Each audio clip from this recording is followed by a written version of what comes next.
coach professionnel et superviseur au sein du cabinet Undici. Je travaille avec Florence Lamy et Michel Moral, qui sont des personnes qui ont énormément œuvré pour le développement du métier de la supervision des coachs. Ils participent activement à son rayonnement en France et à l'international. Au cours de ma vie professionnelle, j'ai eu l'occasion de travailler pendant plusieurs années à l'interface entre deux univers très différents, la tech et l'industrie du luxe. Ça m'a donné l'occasion de côtoyer des acteurs du monde de la techno en France, aux États-Unis et en Asie.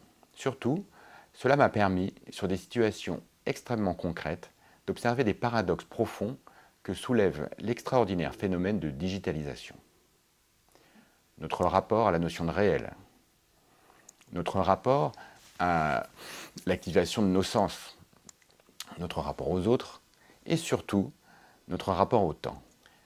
Progressivement, j'ai acquis la conviction qu'il peut y avoir beaucoup d'exagération et beaucoup de simplification dans la technophilie comme dans la technophobie.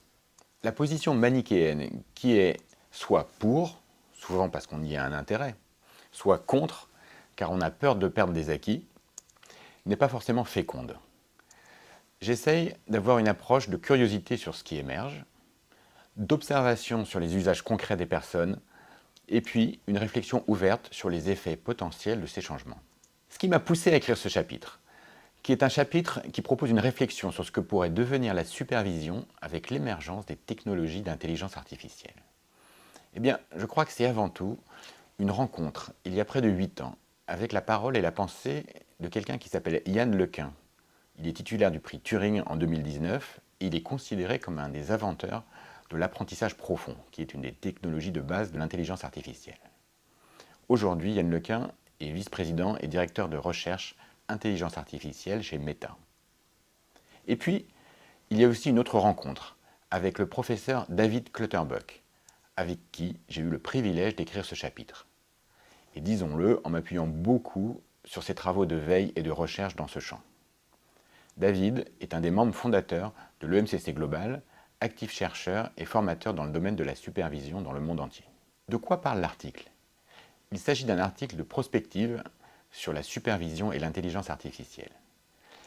Il s'appuie sur des avancées récentes dans la recherche et dans les pratiques, pour élaborer des hypothèses d'avenir potentiel et de porter dès aujourd'hui un éclairage sur les conséquences possibles pour nous, à la fois en termes pratiques et en termes éthiques.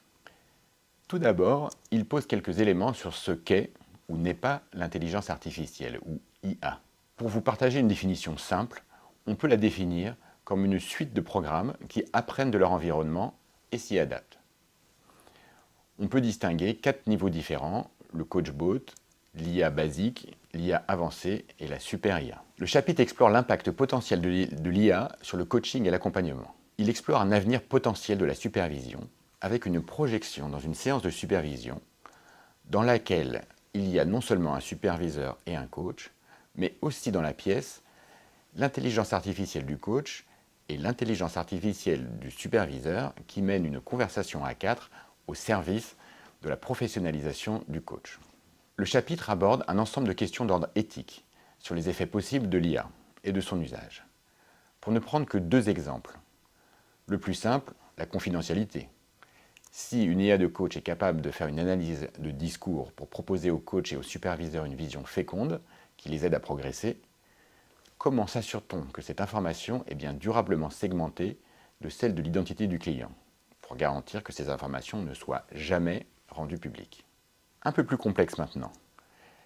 L'IA est paramétrée avec des règles de fonctionnement, des principes d'apprentissage, des bases de données qui sont choisies par ses concepteurs. Ensuite, ces éléments évoluent au fil des interactions de l'IA avec son environnement. Comment s'assurer que ces systèmes ne portent pas préjudice aux clients qui leur font confiance ou encore à la société? Autant un coach ou un superviseur ont l'obligation d'être supervisés. Mais qui va superviser les IA? C'est un enjeu, d'une part, de compétences en système d'information et en éthique digitale. C'est aussi un enjeu de transparence et d'indépendance. En effet, le seul moyen de superviser une IA est d'avoir accès à son code par un expert indépendant, ce qui pose une question de transparence des algorithmes et des codes. Enfin, ce chapitre est une invitation pour les superviseurs à faire preuve de curiosité en s'intéressant à ces sujets, voire en les expérimentant dans les années à venir. Ainsi, ils pourront accompagner les coachs qui leur apporteront des situations concrètes en lien avec l'intelligence artificielle.